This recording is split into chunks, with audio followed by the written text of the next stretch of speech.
저희 센터에서 추진한 콜 UFO라는 프로젝트가 바로 그런 거죠. 네. UFO를 인간 측에서 주도적으로 시도를 해서 그들의 존재를 불러들이는 그런 프로젝트예요. 이제 2008년도에 이 프로젝트를 성공시켰는데 5월 달에. 네. 아, 진짜 왔어요?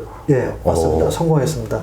네. 100% 그걸 실현시켰는데 그때 UFO 헌터 허준 씨와 같이 네. 그 현장을 촬영하고 지나가던 행인들 10여 명이 동시 목격을 했어요.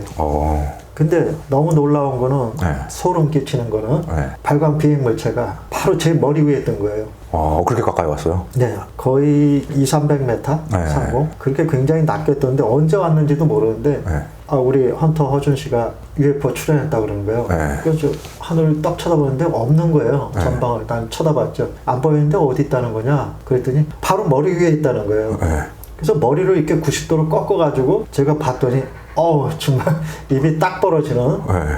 굵기가 일정한 젓가락 같은 그런 막대기 형태가 쫙 있는데 고요하게 떠 있는데 황금색이에요. 그냥 가만히 정지된 상태로 있고 막대기 주위로 또 다른 황금색 빗줄기가 사방으로 뻗쳐 있어요. 근데 정말 놀라운 거는 그 빗줄기가 멈춰 있어요. 하나하나가 다 보여요. 우린 저 빛이 퍼지잖아요. 네. 이 UFO 빗줄기는 하나하나가 그 생선 가시처럼 그런 식으로 한 가닥 한 가닥이 다 보이는 거예요. 네. 그걸 동시에 목격하고 촬영을 했죠. 찍어라. 성공했어요? 촬영이? 성공했죠. 20초 동안 네. 촬영해서 그때 당시에 뉴스에도 나왔고 와. 제 블로그에 올렸더니 한 30만 조회수가 나왔었죠. 이 시도가 정말 성공할지 실패할지 네. 나도 모르기 때문에 그렇죠. 제 생각으로 10년이라는 기간을 잡았어요. 10년에 한 번은 성공하겠지 네. 하고 했는데 첫 시도에서 성공한 거예요. 그러면 몇 분 만에 이게 출연했냐? 12분 만에 프로젝트가 성공시켰어요. 사진이에요? 영상이에요? 영상이죠. 아, 있으세요? 있죠. 어우!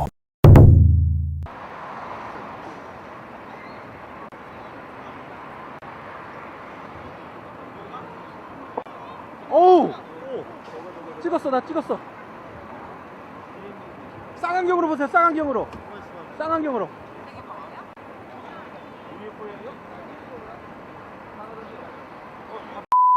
모르는 사람들이 되게 많을 것 같은데 실제로 UFO를 향해서 대공포를 쐈던 그 내용 혹시 알고 계신가요? 제가 쓴 UFO 콘택트에도 그 내용이 실려 있는데 네. 재미난 거는 당시 제가 고등학교 신분이었거든요. 네. 이제 저희 집이 그 옥상이 있었는데 그날따라 저녁에 옥상에 올라가서 이렇게 하늘을 보고 있었는데 대공사격이 가해지는 걸 실제 목격했어요, 제가. 진짜요? 그 상황을. 네. 도대체 어디다 대고 이렇게 대공사격을 하는 거지? 네. 보는데 이제 기억은 안 나요. 네. 어떤 미확인 물체를 본 거는. 네. 근데 놀랍게도 그 증거물을 옆집에 사는 동네 친구가 네. 총알을 갖고 온 거예요. 네.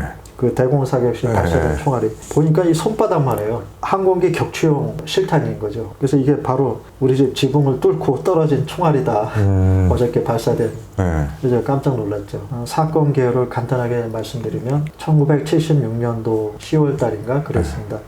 그때 당시 목격자 증언이 상당한 그 신뢰도가 있는 증언을 갖고 있는데 당시 10개 이상의 그런 발광체가 일렬 횡대로 대형을 이루면서 서울 상공으로 진입을 하고 있었다 그래요. 그러니까 물체가 한 대가 아니라는 얘기죠. 네. 청와대를 중심으로 한 그 외곽 지역은 A1 지역이라 그래서 비행 허가를 받지 않으면 진입할 수 없는 비행 금지 구역이에요. 네. 거기를 허가 없이 미상의 비행 물체가 들어왔으니 공격을 가하지 않을 수밖에 없는 상황이 됐죠. 그렇죠. 네. 그래서 발칸포를 네. 발사하게 된 거예요. 대공사격이 네. 가해졌는데 수만 발이 발사가 됐죠. 그럼에도 불구하고 그 대공사격에 맞아서 격추된 어떤 물체의 잔해라든가 그런 것은 발견되지 않았어요. 그 얘기는 뭐냐면 미확인 비행 물체가 청와대 상공에 출현을 해서 단 한 발의 공격도 받지 않은 채 유유하게 비행을 했었다라는 결론을 내려질 수밖에 없는데 그 목격자의 증언에 의하면 대공사격 하는 그때 상황이 이 물체가 정지하면 그 대공사격도 잠깐 멈추었고 움직이기 시작할 때 이제 또 쏘기 시작했다. 네. 그런 증언을 했었고요. 제가 그 대공포 사건에 관련해서도 영상을 찾아봤는데 네. 심지어 그때 당시에 이수만 씨가 하고 있는 라디오 생방이 있었는데 그때 실시간으로 누가 제보를 한 거예요. 전화를 걸어서 지금 대공포를 UFO를 향해서 쏘고 있다. 근데 그게 생방에 나갔음에도 불구하고 그 다음날 기사화가 안 됐다는 거예요. 네, 당시 그 목격자 증언에 그 내용이 포함되어 있었어요. 이수만 씨의 라디오 프로그램에서 네. 갑자기 멘트가 나오는데 지금 서울 수도권 상공에 어떤 미상의 물체가 진입을 해서 지금 혼란이 일어나고 있다. 네. 여러 대의 물체 네. 그런 표현을 썼거든요. 네. 그거는 실제 상황을 그대로 노출을 한 거기 때문에 진실일 거고 네. 어떤 미상에 확인할 수 없는 비행체가 서울 상공에 진입한 건 틀림없다는 얘기죠. 네. 근데 나중에 어처구니 없게도 우리 한국 국방부에서 당시 출현한 물체는 노스웨스트 항공기의 화물 여객기였다. 잘못 항로를 진입해서 서울 상공으로 진입한 것 뿐이다. 네. 그런 발표를 했어요. 네. 그래서 제가 사건 조사를 해봤는데 당시 그 노스웨스트 항공사에 전화를 걸어서 당시 기록이 있는가 서울 영공으로 진입했는가 물어봤는데 너무 오래된 사건이라 조회할 수가 없다. 그렇지만 그런 사건에 대해서 영국에 있는 그 유명한 UFO 연구가가 있어요. 티모시 굿이라는. 네. 그 사람이 쓴 그 어버브 탑 시크릿이라는 UFO 책에 청와대 상공에 미확인 비행물체가 출현했는데 대공사격 가해졌음에도 불구하고 맞지 않았다. 그거 언급이 돼 있었어요. 네. 그분한테 편지를 보냈더니 답신이 왔는데 출처가 네. 그 일본 마이니치 신문인가 거기에서 이제 그런 기사를 낸 걸 보고 자기도 연도가 1976년으로 기억을 한다. 그래서 제가 이제 국내에서 발간된 신문을 전부 조사했더니 그 이전에도 네. 70년대 몇 차례 대공사격이 가해졌던 사건이 있었습니다. 그 70년대 사건이었지만 현재에도 UFO 헌터인 허준 씨가 현재에도 광화문 상공 촬영을 시도하고 있는데 제가 같이 합류해가지고 관찰을 했던 때가 있었어요. 네. 그때 이제 저도 동시에 목격을 했는데 여러 대가 출현했죠. 네. 위치가 서로 바뀌 너무 빨리 바뀌는데. 이야, 씨 나타났다. 오늘 개천절인데. 와, 이거 위치가. 아저씨, 이게 느낌이 새 구슬 같죠? 위치가 바뀐다. 저 또 절로 가는데. 근데 그럼에도 불구하고 수도방위 사령부 측에서는 아무 일이 없었다는 듯이 네. 그냥 조용했어요. 침묵을 지켰다는 얘기죠. 네. 어떻게 그 광화문이면 청와대에서 상당히 가까운 거리에 있는 지역인데 네. 거기에 미상의 비행물체가 떴다는 건 이건 말이 안 되는 거거든요. 그죠. 네. 그 군 당국 입장에서는 이것이 적기인지 아군의 그런 것인지를 네. 판단하고 조치를 취해야 되는데 그럼에도 불구하고 아무런 조치가 없었던 거예요. 네. 그래서 제 개인적인 생각인데요. UFO가 그런 비행 금지 구역에 출몰하거나 군사시설 그런 데 출몰하더라도 군 당국에서는 이미 그 비행체에 대해서 어느 정도는 감지하고 있는 것 같아요. 그러니까 다시 말해서 출현을 하더라도 네. 가볍게 대응하지 말라. 매뉴얼이 있다. 어떤 가이드라인이 있지 네. 않을까. 대응하지 말고 그냥 관측만 해라. 네. 그런 어떤 지시가 있지 않을까 싶어요. 왜냐? 전투기가 출격을 해서 떴다. 네. 그러면은 시민들이 다 볼 거 아닙니까? 이 네. 상황을, 그쵸. 광경을. 네. 그러면 이건 굉장한 뉴스감이거든요. 네. 그러면 국회에서 가만히 있겠습니까?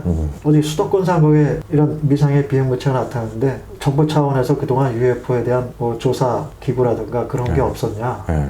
자료를 내놔라. 그런 어떤 자꾸 이게 일파만파 네. 문제가 될 가능성이 높거든요. 네. 그러니까 그런 잡음을 일어나지 않기 위해서라도 무슨 말씀인지 아시죠? 네. 얼마 전에 뭐 국회의원 비서실에서 전화가 왔어요. 네. UFO에 관한 어떤 국내 사건 중에 좀 신뢰할 만한 그런 사건들이 좀 있었느냐. 그래서 그 국회의원 비서실에서 이것을 왜 나한테 물어왔을까, 센터에. 네. 중요한 거는 그런 사건에 대해서 정부가 또는 비공개로 보유하고 있는 자료가 있다면 그거를 이제 정보공개 자유법이라든가 국민의 알 권리 그런 걸 통해서 이제 유도하려는 것 같은데 저는 그때 그랬어요. 그런 어떤 사건에 대한 디테일을 정부에 질의하는 것보다는 그런 몇몇 사건을 통해서 국가적인 차원에서 UFO를 심사숙고하게 조사 연구하는 그런 기구의 설립이 시급하다. 그걸 제가 당부해 드렸습니다. 네. 왜냐하면 선진 각국에서는 이미 정부 차원에서 수십 년 전부터 비밀리에 조사 기구가 있거든요. 네. 우리나라도 하루속히 그런 기구를 만들어서 대처해야 되지 않느냐는 게 제 생각입니다. 네. 또 제가 아는 지인에게도 전화가 왔었는데 국정원에서 네. 전화가 한번 왔었다 그래요. 네. 그분한테 전화가 오기를 UFO에 관해서 우리나라 출연했던 사례들 국정원에서 좀 관심을 갖고 이것에 관한 그 정보를 수집해야 될 필요성을 느끼고 있다. 그래서 여러 가지를 좀 물어봤다 그래요. 그런 전화가 있었다는 거를 제가 한번 들은 적이 있습니다.